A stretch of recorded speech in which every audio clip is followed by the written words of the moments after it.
Hey guys, Marstinkin here, bringing you another Dragon Ball Z Dokkan battle video. And so the second round of the Dragon Ball Fusions EZAs is coming out in a few hours. By the time this video goes up, it'll probably be something like 4 hours, something like that. It comes out at reset instead of the normal event reset time. Things like the new Infinite Dragon Ball History stage and stuff come out at the normal time, but this does come out slightly earlier. So, as always, we are doing a team building guide for this Extreme Z battle. The weakness is the Fusion category, and then is a pretty standard, straightforward 30-stage EZA. Once you get to stage 16, you get 80% damage reduction from your tech units. So you want to try and avoid using tech units for damage as much as possible. Obviously, if you have defensively strong tech units, you can still use them for defense, but they're just not going to do a lot of damage. Obviously, this EZA is for 5 characters, so as always with these kind of things, you alternate between the characters that you fight right up until the end where you fight Wirus. So if you want to go past stage 30 to farm Zeni statues, then you will constantly fight Wirus. The big thing about these, obviously when I do my team building guides, I always go through top picks and honourable mentions for building your team. When it comes to this kind of event where you fight multiple different enemies, obviously you can, chop in and change different units. So in the first round, for example, against Chowman, you might want to bring extra STR units and no int units. And then once you get to Cooliza, take out some physical units and put in some more AGL units. So obviously you can mix and match, but if you bring a strong team that has units of different typings, you shouldn't struggle all the way throughout without having to change your team. And then if you do want to farm past stage 30, you can then just go majority STR units. And obviously by then you'll have fully EZA'd everybody, so you can even throw units like Cooliza on the team. So obviously I'm not going to mention any of these guys in the guide, because although they are fusion units, they don't really get their full passive until you fully EZA'd them, and before then they're not particularly useful. So we won't be going over them, but if you really have a very limited fusions box, then obviously you could use those. So the fusion category is relatively decent size now.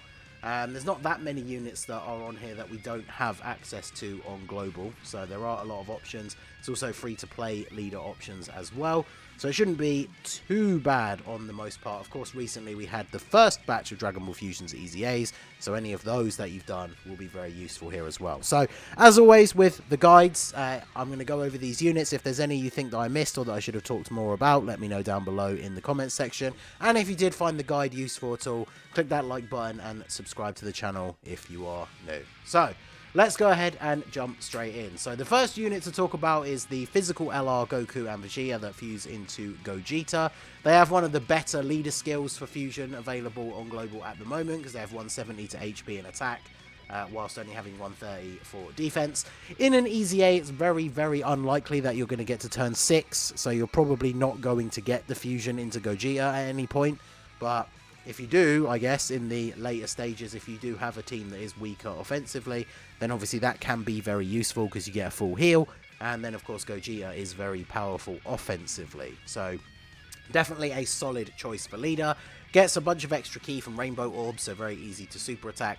Solid stats, obviously getting an EZA, in fact, very soon, tomorrow, in fact, on JP. Not available on global yet, but still a solid unit overall to lead the team. Next up, we have the STR-LR Gogeta from the 5-year anniversary.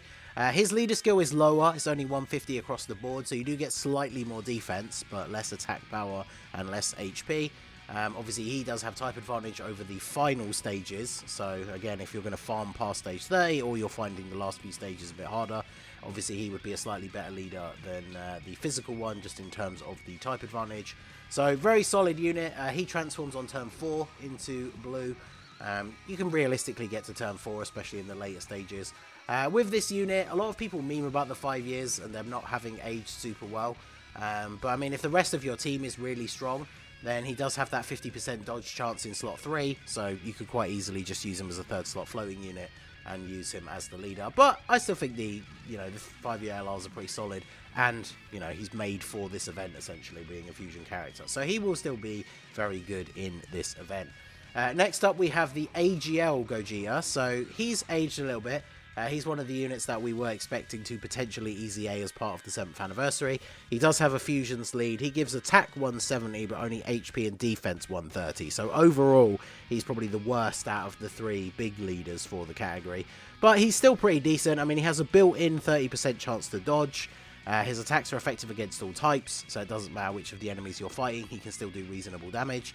And then he transforms on turn 5, which in an easy A is potentially a stretch to get to turn 5.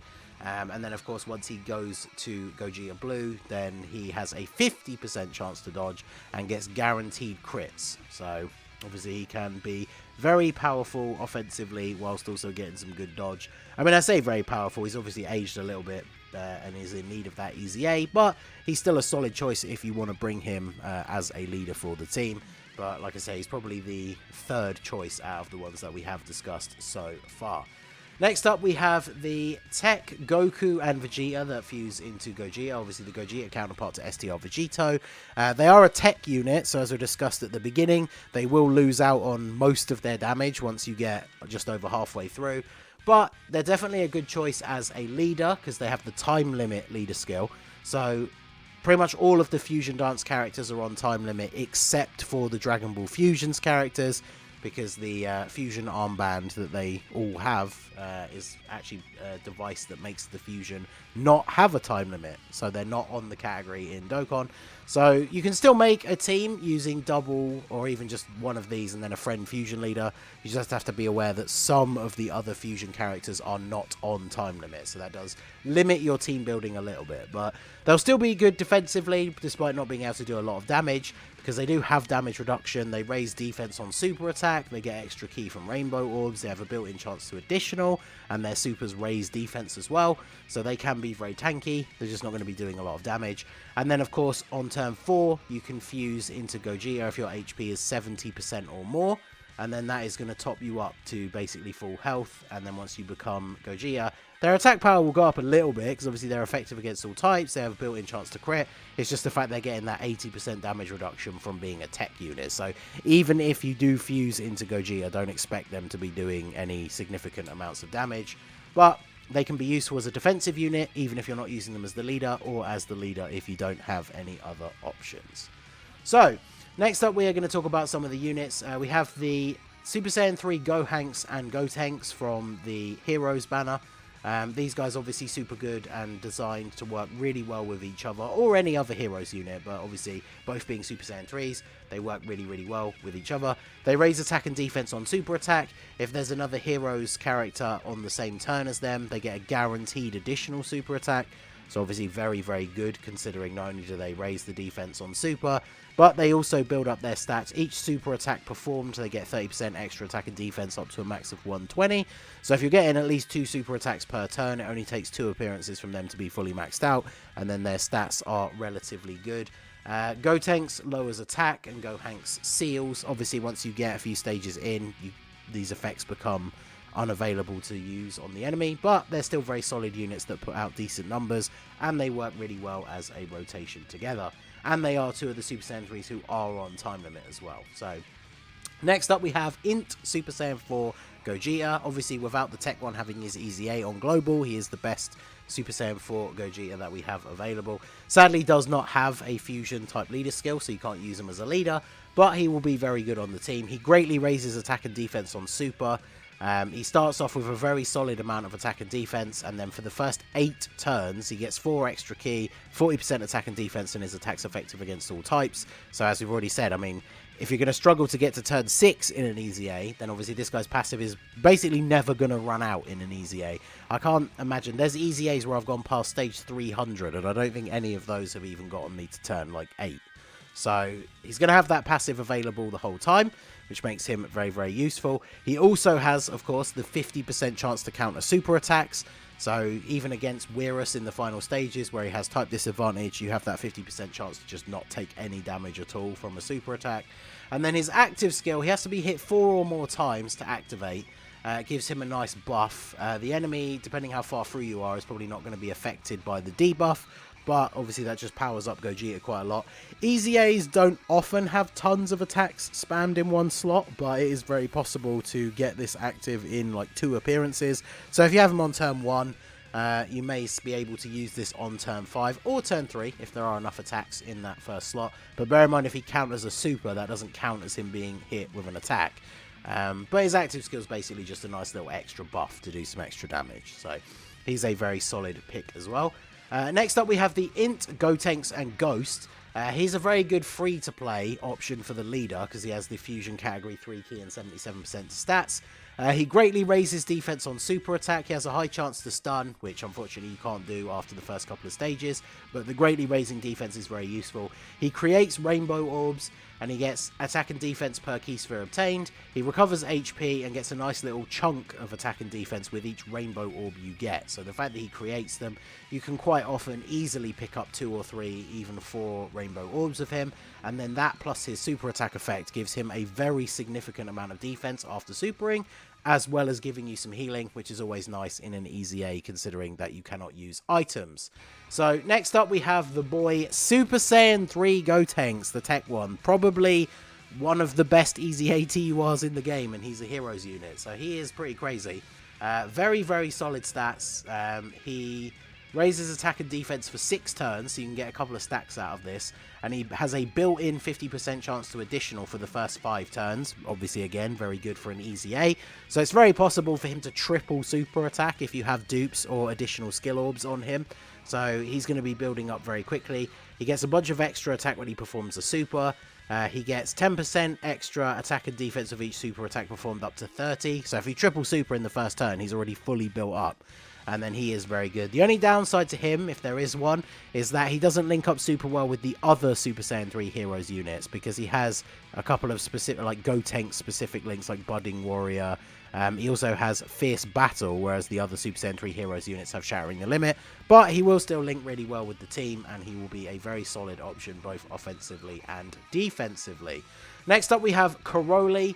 I guess I put all of the other fusions easy ace here. So Karoli, Barlot, Bullpan, and Pandel. All of these guys will be useful in some way or another. So Karoli just does fairly reasonable damage. Obviously you can't stun, so you're not going to get this extra attack buff from him. But he does have a built-in additional that has a 70% chance to become an additional super. So he doesn't raise defense on super attack or anything like that, but he'll just be able to do a pretty reasonable and consistent amount of damage.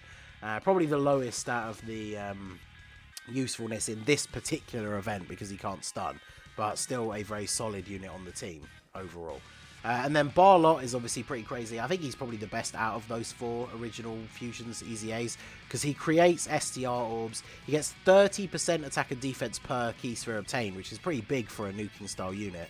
And then he also gets a whole bunch of extra buffs if you can collect up to 7 orbs, which includes a whole bunch of extra attack and defense, chance of launching an additional super, and chance of performing a crit as well. So on a good turn where you make a lot of orbs, he will do a ridiculous amount of damage and potentially double super as well. And he does greatly raise attack and defense on super, so double supering for him is really, really good. And of course, with enough orbs, and again, dupes or skill orbs, he can triple super attack, so he's going to be very, very powerful. Bullpan is a decent tank. She has a chance to guard. Obviously, chance to guard passives are kind of annoying, but obviously still can be very useful. She gets extra attack and defense with fusion allies on the same turn, so obviously she's at her best on a fusion team. She gives all allies a little bit of extra key, and then she also has the high chance of being attacks effective against all types, as well as the chance to guard. So she's a very solid unit overall. They kept the key +3 from her base form, but they kind of turned her more into not really a support unit, because key is not really the most important thing for support. And then we have Pandel, who is a straight up support unit. She also gets extra attack and defense and dodge chance per fusion category ally on the team. So fusion team is her best build as well. She's got pretty reasonable stats. She lowers attack, which again, not super useful in an easy A as you get further through the event, but can be decent early on. And then the built-in dodge and the 30% support is going to be very, very good as well. So very good. Then we have the Super Saiyan 3 Gotenks. With his Easy A, he's pretty good. He has a built-in chance to dodge. Because he has some of these other Gotenks links and he's got Fierce Battle as well, he's like the best link partner for the Tech Super Saiyan 3 Gotenks, the Heroes one. If you have him, that rotation is going to be very, very good. Obviously, if you can get 11 Ki, you get his most powerful super attack, but even with his other supers, after his Easy A, he is a very powerful unit. Next up, we have the AGL Super Saiyan Gotenks. So he raises defense on super and has a chance to additional. So he can be very good defensively if he gets a couple of super attacks off. His main use is like stunning in Super Battle Road because he's an AoE unit that can stun on super, which is not super useful here. But the fact that he can multiple super and raise his defense is obviously very good. And if you are running a lot of the units that are also in the time limit category, he is the 3 Ki and 40% support unit for that category. So bear in mind, he's obviously not supporting the actual Dragon Ball Fusions units if you are bringing them, but he is supporting basically everybody else. So very good. Then we have Int Gogeta, one of the OGs. His Easy A is pretty solid as well. As long as you get at least one Rainbow Orb, he has a built-in chance to dodge. And then you can get an attack buff with 2, and then a high chance to crit if you get 3. He doesn't create his own rainbow orbs though, sadly, but having Gotenks and Ghost on the team can obviously help to shore up that issue. And he's just a very solid unit overall. He raises defense on super, his attack's effective against all types, so just a very solid unit as another bench filler. He's more of an honourable mention, but definitely a solid unit overall. And then last but not least, we have the Int Gotenks. He kind of is an honourable mention because he is better in longer events. On turn 1, he's not particularly impressive. He just greatly raises defense on super and has, 1 extra Ki and a little bit of attack and defense. But on the next appearance, he transforms into Super Saiyan Gotenks. He greatly raises defense on super and has a chance to additional in his passive. So again, giving him more defense. He can stun, but that's not super useful here. And then the Super Saiyan 3 Gotenks, you're very unlikely to see in an Easy A because it's pretty much like turn 7 that you will get to see this, so very unlikely to see that. But in this form, if he gets off a couple of supers, he's going to be very tanky, so he is a solid option as well if you need that one last unit to fill out the team. So there you go, those are all the top picks. Obviously there's units like the Tech Super Saiyan 4 Gogeta, who has a 150 lead for fusions if you really don't have any other option. But unfortunately, he is not aged the best until he gets his Easy A, which we've already seen from JP, and is incredibly good, but he doesn't have that on Global yet. So even after supering, because he does raise defense on super, his defense is still not going to be that great overall. So he's not the best. AGL, Goten, and Trunks, again, they don't have their Easy A yet on Global, so not all that great. We don't have the anniversary units, obviously. So free to play the Veku. I mean, he's not the worst free to play unit in the world, but definitely a slot filler. But I feel like we've pretty much gone over all the main actual decent units here. I mean, Yamcha, Yamhan, or Tiencha, whichever you want to call him, he gets his Easy A at the same time. The Extreme Z area will be available for him, Tekka, and Pinich. But you can use all of the Fusions characters to do their Extreme Z area. So I would recommend doing this Easy A event first, because then you can just put all the Easy A Fusions on a team to do their Extreme Z area, and then it'll be super easy and you'll get through it super quickly. So there you go. Those are the top picks and honourable mentions for the Fusion team for this Easy A. Let me know what you guys think down below in the comment section. As I said, if there's any units you think I missed or I should have talked more about, let me know. And let me know what your team build is going to look like down below. So that is going to be it for the video, guys. This has been the Masked Ningen. Smash that like button, subscribe to the channel if you are new. Check out the links down below for the Discord and the merch store, and I will see you all again soon. Have a good one.